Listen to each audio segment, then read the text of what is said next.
bénisse. Bonjour, chers internautes. Vous avez ici votre bien-aimé, l'apôtre Jean. Et je crois qu'on n'est pas étrange l'un de l'autre, à moins que ce soit la première fois que vous regardez mes vidéos.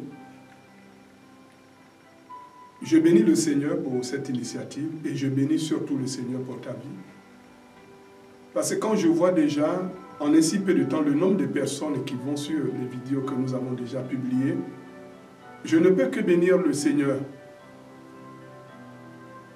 Parce que si les gens de ce monde postent des vidéos, et en un laps de temps, il y a des millions de personnes qui vont sur ces vidéos,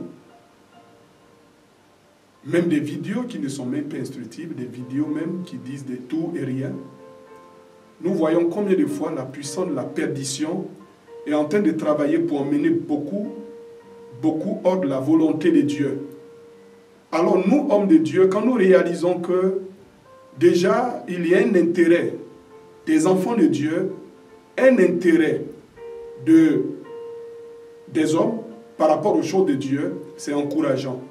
Que Dieu te bénisse, que sa grâce soit sur toi. Parce que je sais que tout ce que nous publions, non seulement ça te bénit, mais tu peux emmener ça à quelqu'un pour bénir la personne. Tout ce que nous enseignons, c'est pour ouvrir les yeux, afin que demain nous nous retrouvons au ciel. Aujourd'hui, c'est l'étude biblique. Et le thème, c'est le plan schématique de la Bible. Mais je ne peux encore pas développer ce thème sans toutefois confier tout au Saint-Esprit qui est le directeur général de l'Église. Prions ensemble. Seigneur, je veux te bénir, je veux te glorifier.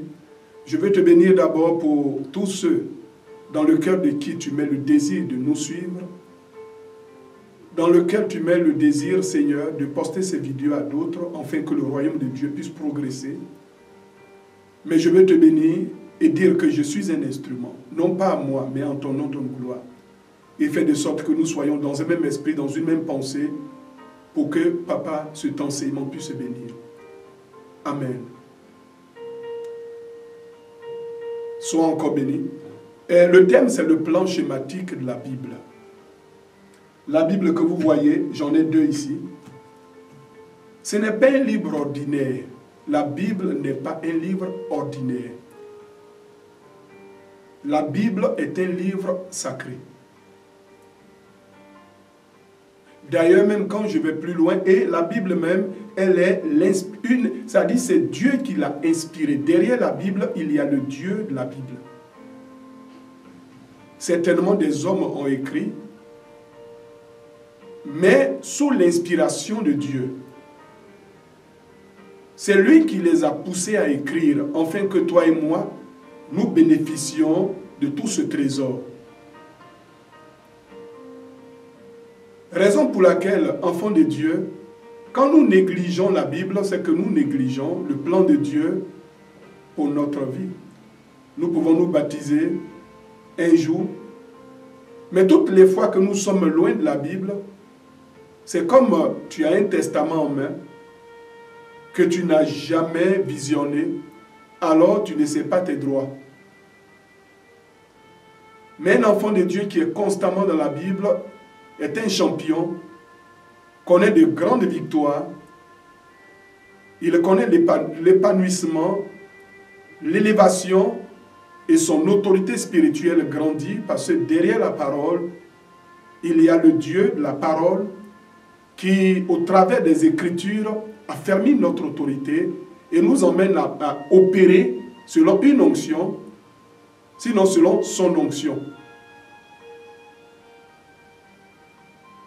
Le Seigneur a dit, quand je prends Josué 1, le verset 8, que nous allons ensemble lire, il a dit à Josué que le livre de la loi ne s'éloigne point de ta bouche.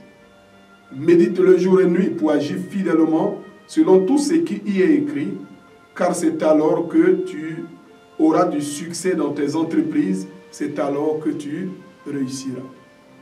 Quand Moïse est mort, Josué, qui était appelé à prendre la relève et à conduire le peuple de Dieu, dans la terre promise, c'est-à-dire continuer la mission de Moïse, il a été instruit ainsi. Dieu savait que son succès ne pouvait se retrouver nulle part que dans les instructions qu'il avait données.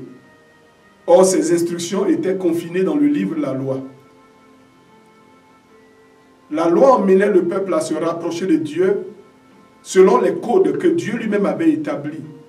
Voilà pourquoi quand nous prenons le livre de Lévitique, dans les premiers chapitres, quand nous progressons, nous voyons qu'il y avait des sacrifices d'expiation, il y avait des sacrifices de culpabilité, mais il y avait des sacrifices d'action de grâce pour nous rapprocher de Dieu.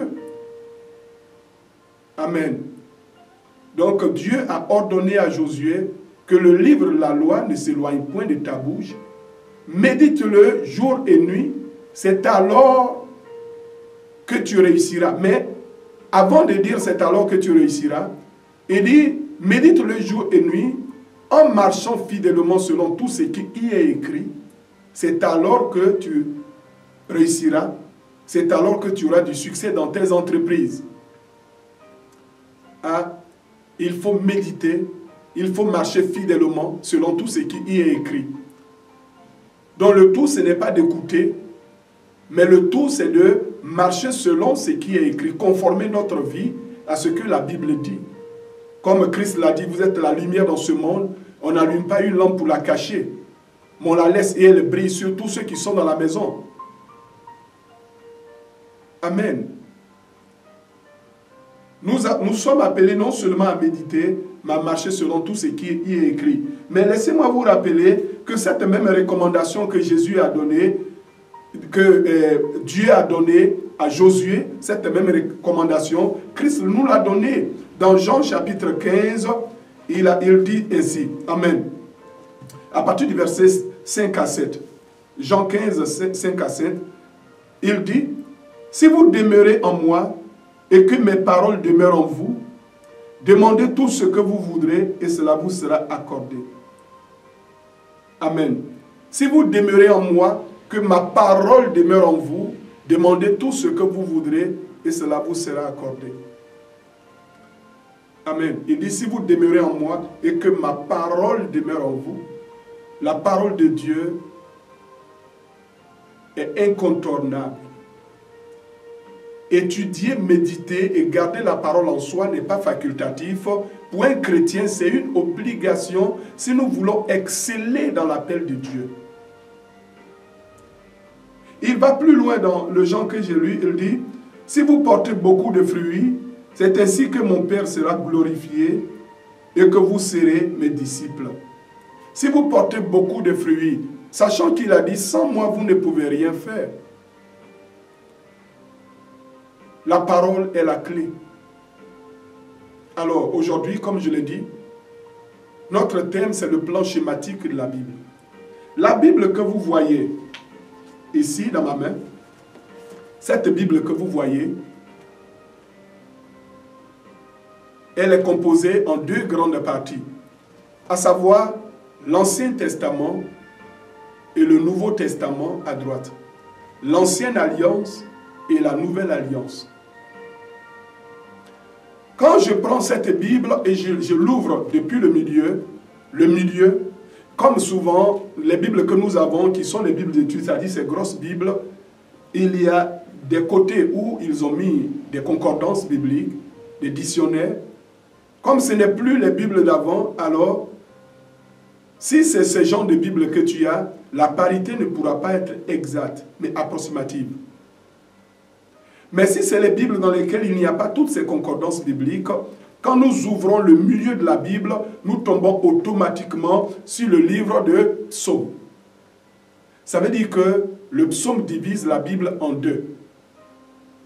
J'ai bien dit que si c'est une Bible où il n'y a pas de concordance, les Bibles simples, le milieu, nous avons le psaume. Vous me suivez? Maintenant, la Bible elle-même, quand je la divise en trois parties, toujours, si c'est une Bible où il n'y a pas de concordance et autres, quand je la divise en trois parties, vous voyez, en trois parties, le 1/3 de la Bible, c'est-à-dire cette petite portion, c'est le Nouveau Testament, nous ne pouvons que voir Matthieu. Là, comme je l'ai dit, il y a beaucoup de subdivisions. Là, je suis en Marc. Sinon, vous ne pouvez voir que Matthieu. Matthieu qui est le commencement du Nouveau Testament. Gloire à Dieu. Je recommence. La Bible est divisée en 3 parties, en 3 grandes parties. Vous voyez, en 3 grandes parties, le 1 tiers c'est le Nouveau Testament et les 2 tiers c'est l'Ancien Testament. Amen. Là, c'est retenu. Alors, les 2 tiers qui nous allons parler aujourd'hui, de ces 2 tiers, l'Ancien Testament. L'Ancien Testament est divisé en 4 groupes. Le premier groupe, nous avons, pour bien les étudier, nous les avons divisés. Sinon, c'est divisé. Ceux qui ont fait des recherches autour l'ont divisé en 4 grandes parties. Nous avons le Pentateuque. Nous avons les livres historiques. Nous avons les livres poétiques. Et nous avons les livres prophétiques. Amen. Les livres, le Pentateuque qui représente 5 livres a été écrit par Moïse. Et le Pentateuque commence par la Genèse. Nous avons Genèse, Exode, Lévitique, Nombre, Deutéronome. Ça, c'est le Pentateuque. Nous avons 5 livres. Après le Pentateuque, nous avons les livres historiques. Les livres historiques commencent par Josué. Nous avons Josué, Juge, Ruth, 1 Samuel, 2 Samuel, 1 Roi, 2 Rois, 1 Chronique, 2 Chroniques, Esdras, Néhémie, Esther. Ils sont au nombre de 12. Ça, c'est les livres historiques. Donc, après le Pentateuque qui est 5, nous avons 12 qu'on appelle les livres historiques. Après les livres historiques, nous avons les livres poétiques. Les livres poétiques au nombre de 5. Qui commencent par Job, Psaume, Proverbes, Ecclésiaste et Cantique des Cantiques. Ils sont au nombre de 5. Ça, c'est les livres poétiques. Et après le groupe des livres poétiques, nous avons les livres prophétiques. Et tous les prophètes. Qui commencent par Isaïe et qui finissent par Malachie.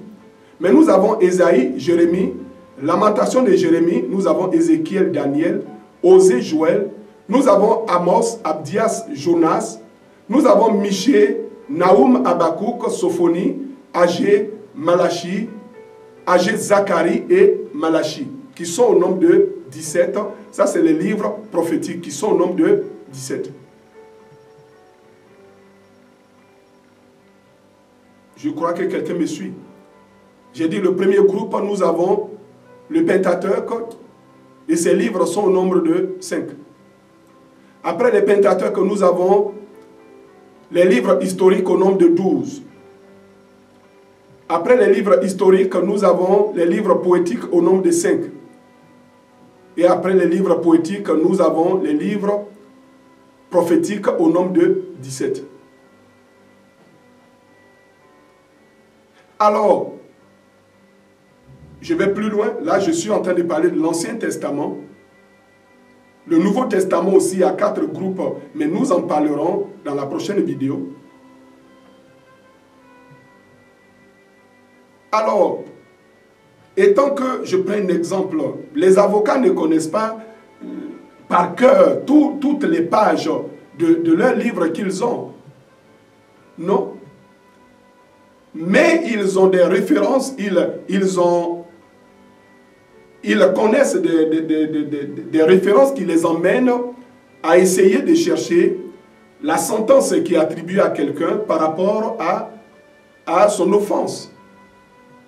De même, nous aussi, si nous n'avons pas une idée claire de ce que la Bible dit, sinon de comment la Bible est constituée, mais c'est un peu compliqué.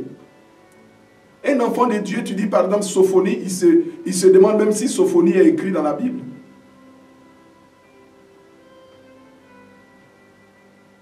Amen. Tu dis Amos même, il se demande si Amos est écrit dans la Bible. Mais comment nous voulons être des instruments dans la main de Dieu? Comment nous voulons être des enseignants de la parole de Dieu si nous-mêmes nous ne sommes pas enseignés, si nous-mêmes nous ne sommes pas éduqués, si nous-mêmes nous ne comprenons pas, si nous ne prenons pas plaisir à la parole de Dieu?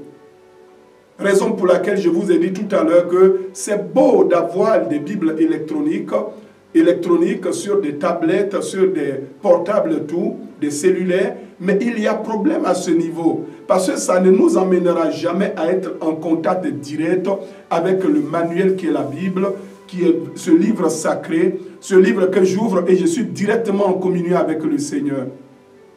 Vous savez, quand moi-même j'ai cru au Seigneur, pour lire même un livre ordinaire, c'était compliqué, je ne voulais même pas. Mais je me suis donné une certaine discipline, lire toute la Bible. Je la lisais, j'assurais, même si tu vois, à notre époque, quand on a été converti en ce moment, l'Internet n'était pas, les choses n'étaient pas si faciles. Mais surtout, on trouvait notre plaisir dans la Bible et dans les livres annexes que les gens écrivaient, de différents témoignages, les gens pour développer un peu la Bible, la compréhension de la Bible. Alors quand tu vois nos bibliothèques remplies de livres, on lisait. Et la Bible, je la lis, je l'assure. J'avais la couleur verte qui, quand je prends la couleur verte, c'est-à-dire, je souligne un peu les rémas, les paroles révélées par Dieu. Et la couleur bleue, c'est quand la colère de Dieu. Et j'avais des méthodes. Et même dans ma Bible, quand tu voyais la Bible telle que celle-là, j'écris dedans, des références dedans. Donc ma Bible est comme un cahier que j'ai. J'écris, je fais mes propres références, mes propres recherches. Et quand je finis avec, je vois que j'ai tout lu, j'ai assuré tout, je m'achète une nouvelle Bible. Alors, j'avais tout un lot de Bibles. Parce qu'elle est nouvelle. Et quand je l'achète, c'est comme si j'avais gagné un grand butin.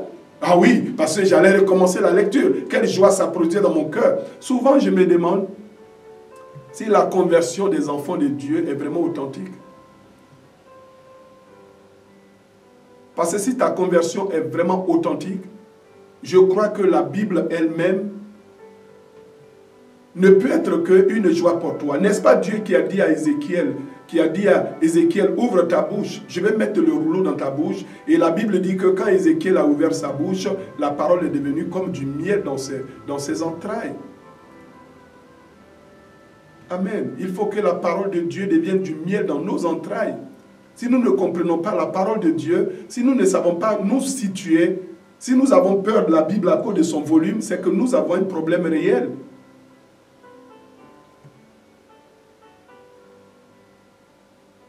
Est-ce que nous savons que les musulmans, ceux qui sont en face de nous, avant même de devenir imam, je le dis, avec les recherches que j'ai faites, je ne dis pas qu'ils doivent connaître, comme je l'ai récité tout à l'heure, mais chaque verset, ils doivent réciter tout le Coran, du commencement jusqu'à la fin. Réciter le Coran. Tout le Coran, tout.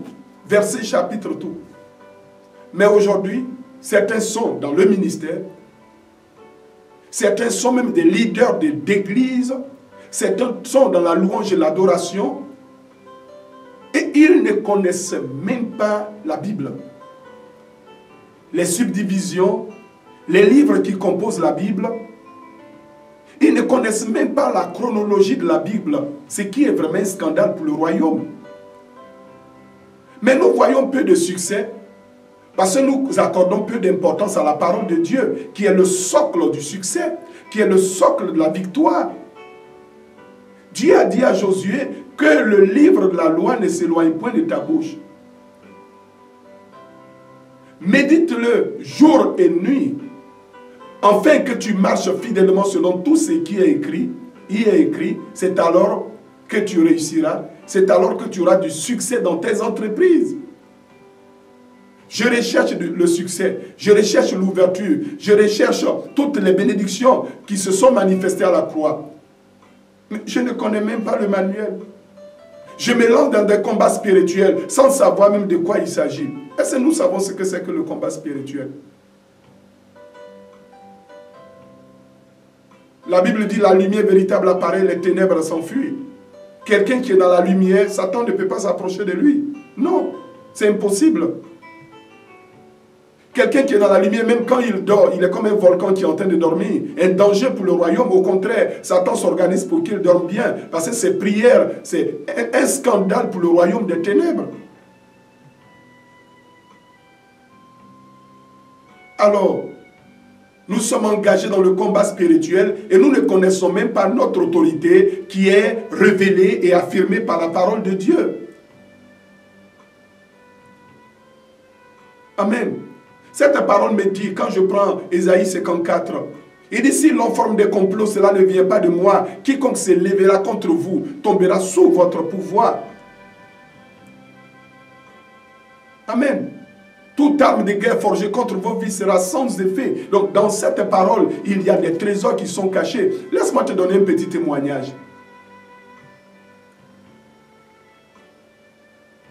J'ai lu dans l'une des petites vidéos que 365 histoires, j'aime beaucoup ça, je suis ça souvent. Il raconte des histoires véritablement bibliques qui sont très bénissantes. Et il racontait une histoire, à savoir une famille chrétienne, un jeune chrétien avec ses parents. Et ce dernier, les études l'emmenaient hors de la maison, alors il devrait prendre une maison en cité où il devrait rester. Les parents achetaient une nouvelle Bible et dans la Bible, dans certaines pages, ils mirent vraiment des gros billets d'argent à l'intérieur. Et on lui a remis la Bible. Et ils lui ont donné une certaine somme pour sa survie et le reste, ils savaient que ce jeune homme, ils savaient que leur fils allait les appeler parce que ce qu'ils ont donné était limité. Le jeune homme appelle ses parents. Oh, je n'ai plus d'argent, est-ce que vous pouvez m'emmener un peu d'argent? Et la mère dit, lis ta Bible. Elle ne voulait pas dévoiler le secret, mais dit, est-ce que tu as lu la Bible? Oh oui, je la lis. Oh non, tu ne lis pas la Bible, lis la Bible. C'est comme si elle voulait lui dire, tout ce dont tu as besoin se trouve dans la Bible. Organise-toi dans la lecture et tu verras qu'à l'intérieur, il y a des biais qu'on a cachés. Le jeune homme dit, je lis. Mais pour l'aider encore plus, la maman amène les pages. Les pages disent, lis à telle page, lis à telle page, lis à telle page. Or, à ces pages que la maman a citées, les biais étaient enfilés là. Il dit au moment, les pages que tu m'as dit, j'ai lu. Oui, mais qu'est-ce que tu me dis alors? Oh non, mais maman, le problème que j'ai, je n'ai pas d'argent. Jusqu'à ce que les vacances arrivent et le jeune homme est rentré. Quand il est rentré, oui, vraiment, et voilà, j'ai vécu des moments difficiles. Ils ont dit, où est ta Bible? Voici ta Bible. Tu ne l'as jamais lue. Oui, je la lisais. Non, tu ne l'as... Ouvre les pages qu'on t'a données. Quand l'enfant a ouvert les pages, il ne voyait que les biais. Il était dépassé. Tout ce dont nous avons besoin se trouve dans la Bible. Mais combien de nous lisons la Bible? Certains même des arguments disent non, je ne sais même pas lire. Ou bien j'ai mal à l'œil. Celui qui veut, il peut. Le Seigneur a dit, à tes résolutions répondra le succès. À tes résolutions répondra le succès. Il faut être résolu, il faut savoir ce que nous voulons. La Bible est un trésor dans lequel est confiné non seulement l'histoire de la destinée, mais à l'intérieur, toutes les promesses que Dieu a faites à ceux qui croiraient en lui sont à l'intérieur. Aussi un autre témoignage, j'avais quelqu'un qui était membre de l'église au niveau de Londres, et ce dernier, il a eu un songe. Et il est venu vers moi, pasteur, j'ai eu un songe. Quel genre de songe c'était? Il vit une Bible et à l'intérieur de la Bible, il y avait un passeport rouge qui était dedans. Et il dit, ben, il venait de se convertir. J'ai eu une Bible dans mon rêve et à l'intérieur de la Bible, il y avait un passeport rouge qui était à l'intérieur. Il dit, mais c'est tout. Dieu dit, toute terre que foulera la plante de vos pieds, je vous le donne en héritage. Le Seigneur vient de te révéler que ton attachement à sa parole fera qu'il va ouvrir les portes pour que tu aies la nationalité anglaise. Dieu est lié à sa parole. Chers internautes, voilà un peu brièvement l'Ancien Testament que j'ai présenté. Et je crois que comme je l'ai fait, tu vas te mettre au travail pour essayer de voir un peu comment te référer dans la Bible. C'est primordial pour moi. Et ma prière, c'est que ça soit vraiment primordial pour toi. Tu dois connaître les compositions de la Bible. C'est le testament que Dieu t'a donné. Quand on dit par exemple, quels sont, à l'église ici, même les enfants que nous suivons, nous avons créé des jeux qui font que les enfants se sont intéressés à la Bible. Et aujourd'hui, les jeunes gens, les enfants de l'église, les mamans, mais nous avons des étudiants hyper intelligents, sinon qui connaissent la Bible, qui connaissent de ces différents groupements. Quand je leur dis, par exemple, le livre, quels sont les 2 livres qui encadrent et Daniel, par exemple, ils diront Ézéchiel et Osée, directement. Quand je leur dirai quels sont les 2 livres qui encadrent, par exemple, 1 Samuel, ils te diront carrément, pour 1 Samuel, ils te diront Juge et 2 Samuel. Simple. Quand je dirai quels sont les livres qui encadrent Jonas, ils diront carrément Abdias et Michée. Amen. Quand je dirai quels sont les livres qui encadrent par exemple un roi, ils diront 2 Samuel et 2 rois. Et c'est comme ça que j'ai créé des jeux bibliques pour que les enfants puissent s'intéresser à la Bible comme ils le font avec leurs jeux vidéo. Donc ma prière est que tu commences à te mettre au travail, à t'intéresser à la Bible, car le tout, certainement, on va de croisade en croisade, on nous impose les mains, on cherche des guérisons un peu partout. Mais est-ce qu'on connaît la Bible, le manuel qui nous a été donné? Que Dieu nous bénisse, que sa grâce soit sur toi. Je vais prier, afin que cette grâce que Dieu m'a donnée, cette grâce qui repose sur cette église, qui fait que notre passion est la Bible, le Seigneur puisse te donner, t'accorder cette grâce. Prions. Père éternel, je te bénis pour mon frère, je te bénis pour ma soeur, je te bénis pour celui qui, en ce moment, regarde cette vidéo. Ô Père éternel, c'est des choses que nous disons, mais qui ne sont pas faciles. Quand ton peuple n'est pas encadré comme il se doit, Seigneur, il est difficile que nous essayons d'exceller dans beaucoup de choses. Mais je prie, afin qu'une grâce surnaturelle descende sur mon frère et ma soeur. Et qu'à compter d'aujourd'hui, la Bible ne soit plus un livre étranger dans sa main. La Bible ne soit plus un livre qui fait peur, mais la Bible soit un livre autour duquel, Seigneur, tout le plaisir et le désir se manifestent. Au nom de Jésus-Christ de Nazareth, glorifie ton nom. Le plaisir de te connaître, le désir d'aller en pleine mer avec toi, Père éternel. Je détruis la cécité spirituelle. Je prends autorité sur le découragement, sur tout ce qui peut emmener tes enfants à prendre la Bible comme un fardeau. Au nom de Jésus-Christ de Nazareth. Amen. Que Dieu vous bénisse, que sa grâce soit sur vous. Et je vais parler du Nouveau Testament, mais dans la prochaine vidéo, on est ensemble. C'était votre bien-aimé, l'apôtre Jean. Amen.